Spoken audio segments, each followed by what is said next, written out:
بسم اللہ الرحمن الرحیم۔ شروع اللہ کے نام سے جو بڑا مہربان نہایت رحم والا ہے۔ گستاخ رسول کا انجام۔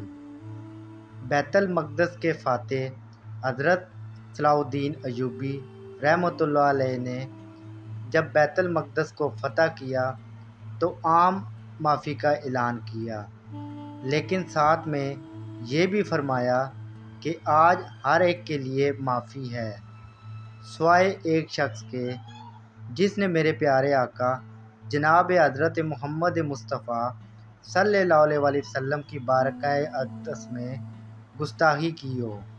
جب تک اس گستاخ کو انجام تک نہیں پہنچاؤں گا، آرام سے نہیں بیٹھوں گا۔ اس گستاخ رسول صلی اللہ علیہ وسلم نے پوری امت مسلمہ کو چیلنج کیا تھا کہ نعوذ باللہ من ذالک، کہ کہاں ہے تمہارا محمد صلی اللہ علیہ وسلم کہ بیت المقدس کو کیوں نہیں چھڑاتا۔ حضرت صلاح الدین ایوبی رحمۃ اللہ علیہ نے اس گستاخ رسول کو تلاش کر لیا اور سب کے سامنے قتل کیا اور للکارا کہ اس سلطنت میں ہر ایک کو رہنے کی اجازت ہے سوائے گستاخ رسول صلی اللہ علیہ وسلم کے۔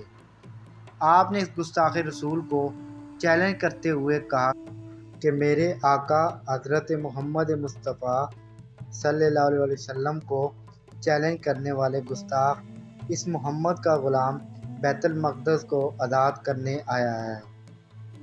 حضرت سلطان صلاح الدین ایوبی رحمۃ اللہ علیہ نے امت مسلمہ کو عملی درس دیا اور کہا اس کا انجام سوائے موت اور واصل جہنم کے علاوہ اور کچھ نہیں۔ میری دعا ہے اللہ تعالیٰ فلسطین کی مدد